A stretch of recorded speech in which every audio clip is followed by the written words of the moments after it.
On a trop enterré, n'est-ce pas, l'Argentine, en croyant que oui, voilà, Lionel Messi est fini.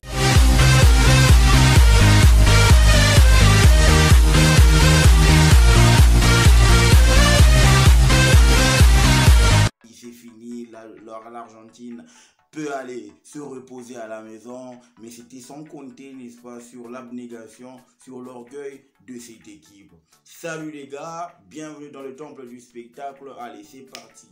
Match important, match stratosphérique de la part de nos amis argentins. Les gars, ils ont mouillé le maillot. Les gars, ils ont mouillé, n'est-ce pas, le maillot de cette avec fierté. Ils ont sorti un match d'anthologie, ils ont sorti un match de leur vie, parce que c'était pas gagné d'entrée de jeu, c'était pas gagné dès le départ. Le Mexique avait engagé, n'est-ce pas, une intensité de folie, une intensité de malade, question de permettre à cette équipe d'Argentine de ne pas organiser le jeu pour trouver son meneur qui est Lionel Messi, pour trouver ses ailiers, pour trouver, n'est-ce pas, un bon système ou un bon démarrage afin de trouver la faille dans cette équipe argentine.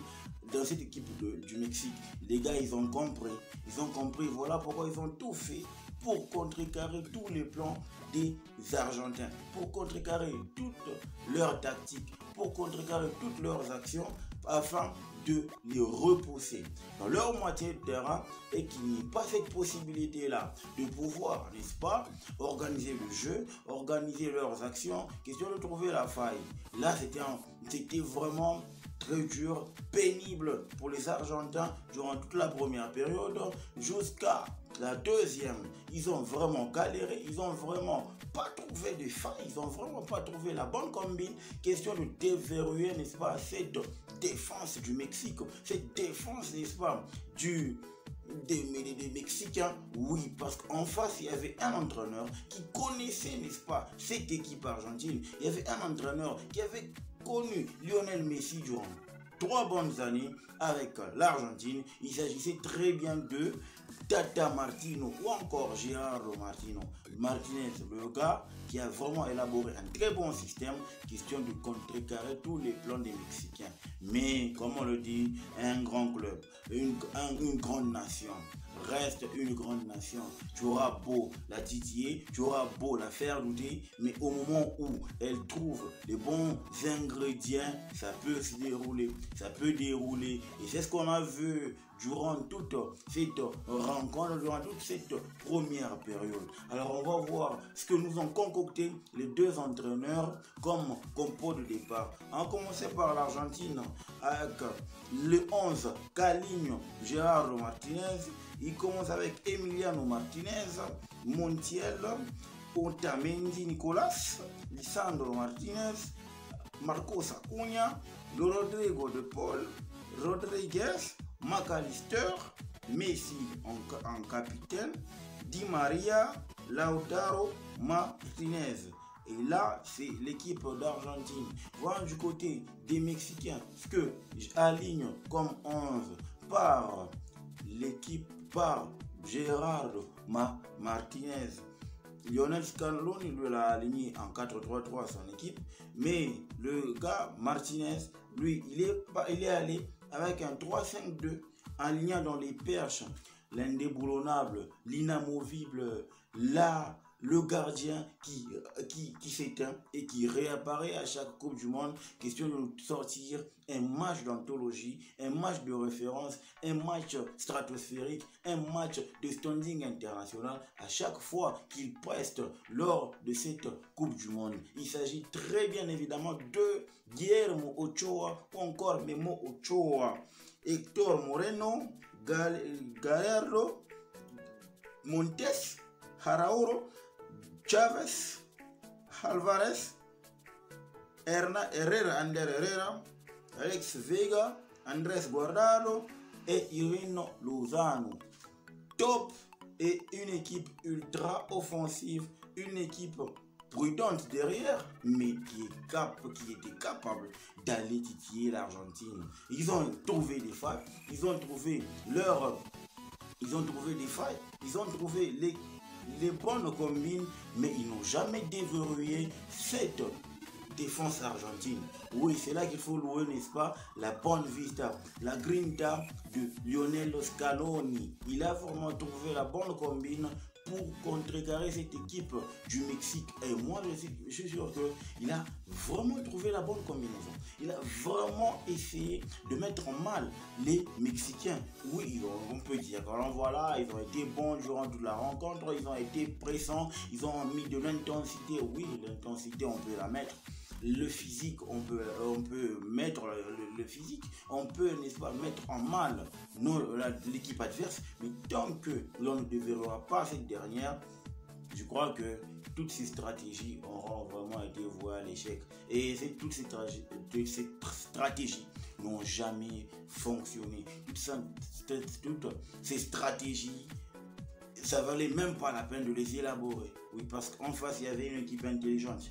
Mais flop à moi dans cette rencontre, moi je trouve que l'équipe du Mexique, celui qui n'a pas vraiment été à la hauteur, c'est le gars qui commet une faute bête.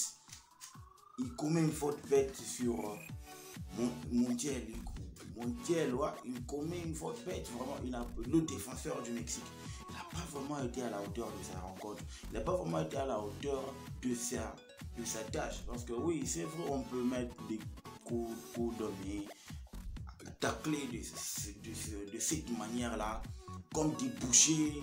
Non mais sérieux, à un certain moment, il faut qu'on se le dise. Hein. On ne peut pas se permettre d'aller sur un champ de bataille avec ce genre de comportement. Faire douter l'adversaire, oui, mais le faire mal quand même. Sérieux, il faudrait que nous tenions aussi compte de cette situation, que nous tenions aussi compte de cet aspect des choses. L'équipe du Mexique, d'emblée, moi je trouve que ils n'ont pas vraiment été cliniques dans leurs actions. La précipitation, il y avait trop de précipitation, trop d'envie, l'envie d'aller faire mal, sans pour autant organiser des choses. Voilà pourquoi moi je trouve que le milieu, mes flops à moi, les milieux mexicains, ils n'ont pas été à la hauteur. Ils n'ont pas été à la hauteur, ils ont laissé quelques errances qui ont permis, n'est-ce pas, à Lionel Messi, Angel Di Maria, Lautaro Martinez d'exploiter les failles du Mexique, d'exploiter les failles de l'équipe adverse. Ouais, et là, je sens que l'Argentine, c'est un grand pays de football, c'est une grande nation de football, mais top. Dans cette rencontre, Lionel Messi, Angel Di Maria, le vieux Broussard. Ouais, ils sont déjà rouillés, les vieux, ils sont arrivés maintenant à la cime de leur carrière. Et aujourd'hui, Di Maria, en sélection, sérieusement, Di Maria, c'est un patron. On a compris depuis longtemps que Di Maria, depuis 2014, Di Maria, si jamais il avait été là, on parlerait d'autre chose actuellement. Je crois bien que on pouvait même plus parler de l'Allemagne. Parce que c'est une pièce maîtresse de cette équipe argentine. Oui, ça va, ouais, Lionel Messi, il bouffe un peu la vedette, mais au fond, on doit le reconnaître. Angel Di Maria, c'est une pièce maîtresse de cette équipe d'Argentine. Il débloque, n'est-ce pas, cette équipe en délivrant une passe décisive à Lionel Messi. Et ce dernier, il déroule complètement. Le gars, Lionel Messi, il déroule complètement cette rencontre en délivrant l'Argentine, en marquant un but et en donnant une passe décisive à Enzo Fernandez. Wow, c'est ça, c'est ce qu'on attend d'un grand joueur. Il peut s'éteindre tout au long, il peut être muselé tout au long, n'est-ce pas, de la rencontre, mais il a toujours une petite stratégie. Il a toujours ce surplus, n'est-ce pas, d'intelligence, question de se démarquer dans cette rencontre. Moi, j'ai aimé la prestation de Lionel Messi, la prestation d'Angel Di Maria, mais mon favori aujourd'hui, sans complaisance, c'est Lionel Messi. Parce qu'il s'est mis au diapason de ses coéquipiers. Question de les sortir du pétrin, question de les sortir, n'est-ce pas, des difficultés. C'était pas facile en face. Le Mexique, on peut pas présenter cette nation. Elle met toujours en mal cette équipe d'Argentine. Et c'est difficile de les manœuvrer. Mais quand tu arrives à débloquer des choses, à déverrouiller cette défense mexicaine, chapeau l'artiste, parce que tu touches le Saint Graal. Oui, sérieusement, cerise sur le gâteau, tu sors avec un but et une passe décisive. Il faut être Lionel Messi pour le faire. Il faut être Lionel Messi pour le faire. Si je donne la note à cette rencontre, moi, voilà, on va dire que non, voilà, la rencontre n'a pas été vraiment emballée, c'était fermé. Mais moi, je regarde autre chose. Moi, je regarde l'intensité, la stratégie, les bonnes actions proposées dans cette rencontre. Voilà pourquoi je mets un 8 à cette rencontre de football. Mis à part quelques déchets, mais au fond, on a eu une très bonne performance de la part des deux équipes. Parce qu'en face, l'Argentine, c'est quand même un nombre. Le Mexique n'a pas du tout démérité. Un 8 à cette rencontre paraît normal. Un 8 à cette rencontre paraît logique. Oui, et mon main of the match aujourd'hui, c'est Lionel Messi. Encore une fois, il a vraiment montré le son. Il a vraiment montré ce qu'il valait réellement. Il a montré qu'il pouvait prendre en main, qu'il pouvait prendre sur ses épaules cette équipe d'Argentine et de les amener haut.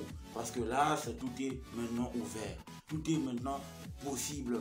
Il suffit de voir la disposition actuellement dans le groupe. Il y a la Pologne qui compte 4 points, l'Argentine qui compte 3 points, l'Arabie Saoudite 3 points, le Mexique 1 point. Tout va se jouer à la dernière journée. C'est là que les choses vont devenir intéressantes. Parce que d'un côté, l'Argentine qui va essayer d'aller casser la politesse de la Pologne, et de l'autre côté, le Mexique va avoir aussi son mot à dire face à l'Arabie Saoudite. Et moi, ce que j'ai vu aujourd'hui, gare à l'Arabie Saoudite. Parce que si jamais l'Arabie Saoudite perdait ce match, et que de l'autre côté, l'Argentine battait la Pologne, en tout cas là, je pense que côté calcul, il y aura des regrets des uns et des pleurs de joie des autres. Donc bon les gars, dites-moi ce que vous en pensez en commentaire. N'oubliez pas de vous abonner, de remplir l'arena, de partager, de vous abonner à la chaîne, question que nous soyons nombreux. Le football mérite d'être vécu. Ciao.